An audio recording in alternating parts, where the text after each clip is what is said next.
Bonsoir à tous et à la une de ce JT. À chaque saison, son brassin. Et la tendance se renforce avec l'explosion des microbrasseries. Alors comment est fabriquée la bière de printemps? Nous nous sommes penchés sur des cuves à Schiltigheim. Quand le design et l'artisanat se rencontrent, cela donne parfois lieu à des objets assez étonnants, comme ici, au parc naturel régional des Vosges du Nord. C'est à découvrir à Bouxwiller. Et puis tenter de mieux comprendre le quotidien des personnes malvoyantes, même pour quelques instants. C'était tout l'enjeu d'une animation organisée par des jeunes en service civique cet après-midi à Strasbourg. Objectif, sensibiliser au handicap. Mais pour commencer, une nouvelle marche des jeunes pour le climat. Ils étaient 400 participants selon la police à se rassembler aux alentours de 12h30 place Kléber à Strasbourg. Le cortège a ensuite pris la direction du campus universitaire. Vendredi dernier, 5000 collégiens, lycéens et étudiants venus de toute l'Alsace avaient déjà manifesté pour la défense du climat. D'autres actions sont d'ores et déjà annoncées. Quand design et artisanat se rencontrent, cela donne parfois des objets étonnants et c'est dans le parc naturel régional des Vosges du Nord qu'une rencontre entre ces deux mondes s'est concrétisée. À l'initiative d'un projet en partie financé par des fonds européens, le parc a fait réaliser des objets utiles, modernes et représentatifs des savoir-faire locaux. En découle une exposition nommée Design et savoir-faire. Elle est actuellement visible au musée du Pays de Hanau à Bouxwiller. Fanny Kunz s'y est rendue.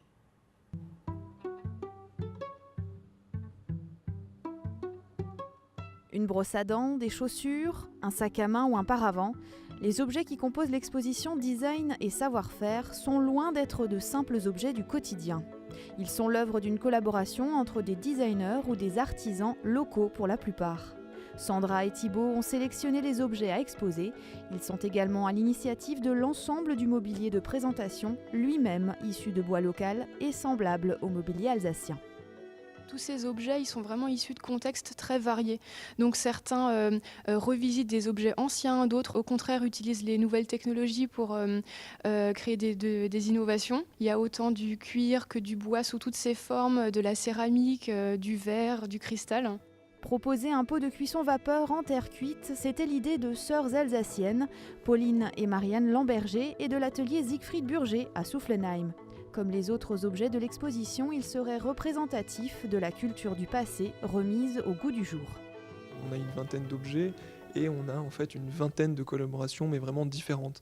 Alors des objets qui sont nés dans le cadre d'un concours, qui a permis également à des jeunes designers, par exemple, de développer leur premier projet. Et d'autres projets qui sont nés d'un rapprochement, à la fois avec entre un fabricant et un designer. Les objets qu'on présente aujourd'hui, la plupart sont assez récents et en fait deviendront peut-être demain des objets emblématiques.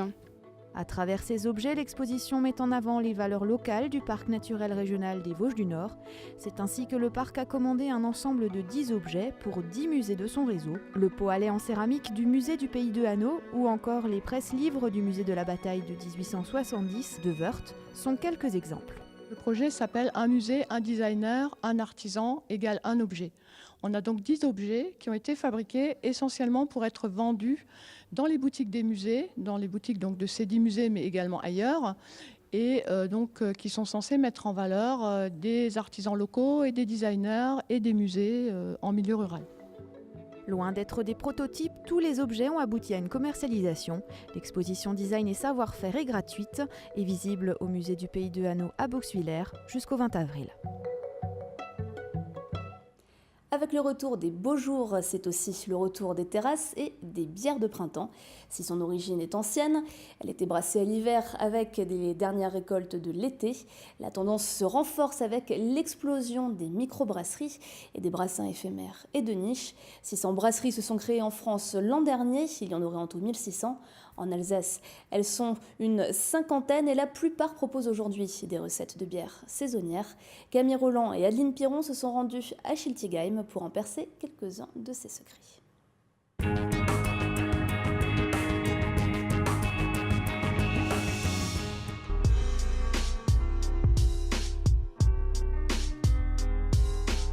C'est aussi le printemps à la Cité des Brasseurs. À Schiltigheim, la bière se fait mousser dans la brasserie historique.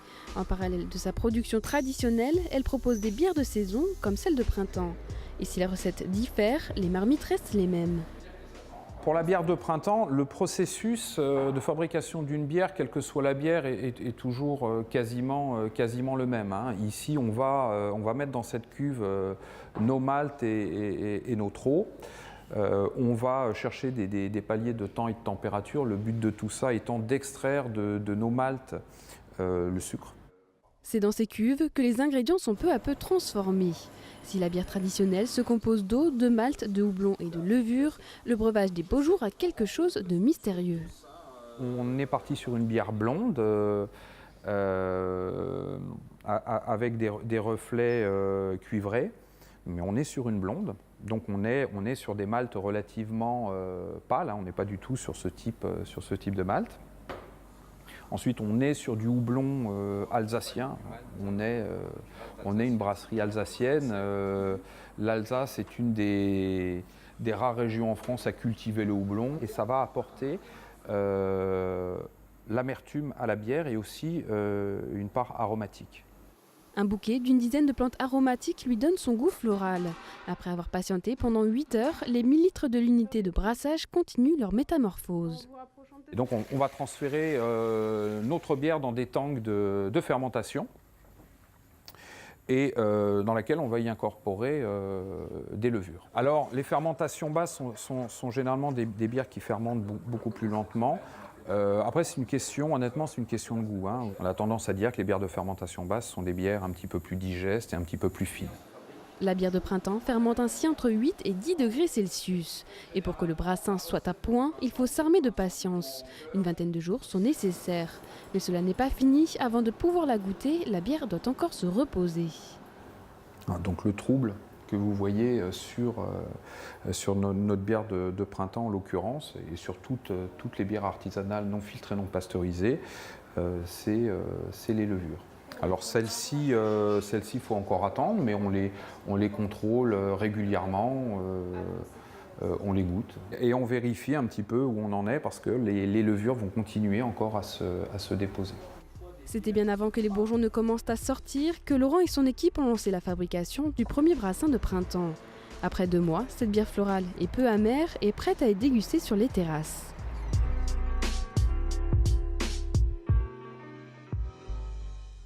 Se mettre à la place d'une personne malvoyante ou non-voyante, pas toujours évident pour celui qui a toujours vu.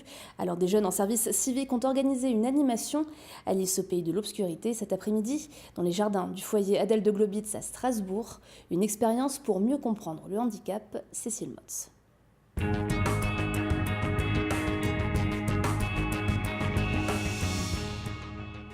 Déguster un fruit ou un gâteau, le sentir, le toucher, écouter les bruits alentours, le tout en gardant les yeux fermés. Une expérience déstabilisante mais qui peut aider à comprendre le quotidien d'une personne malvoyante et c'est tout l'enjeu de ce parcours proposé à Strasbourg. C'était très déstabilisant au début, de faire confiance à une personne. Je ne me suis pas repérée du tout, c'est clair. Mais après, au niveau de la végétation, ça allait. J'arrivais à me déplacer et à éviter certains obstacles. C'est une belle expérience à faire, je pense, pour pouvoir se rendre compte de ce que vivent certaines personnes au quotidien. Ça permet d'être un petit peu plus attentif aussi sur d'autres choses. Tout à l'heure, on est passé à côté d'une petite rivière.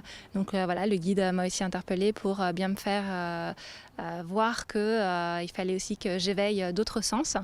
Pour leur guide, Rachel, participer à ce type de rencontre est un moyen de faire accepter le handicap sans le stigmatiser.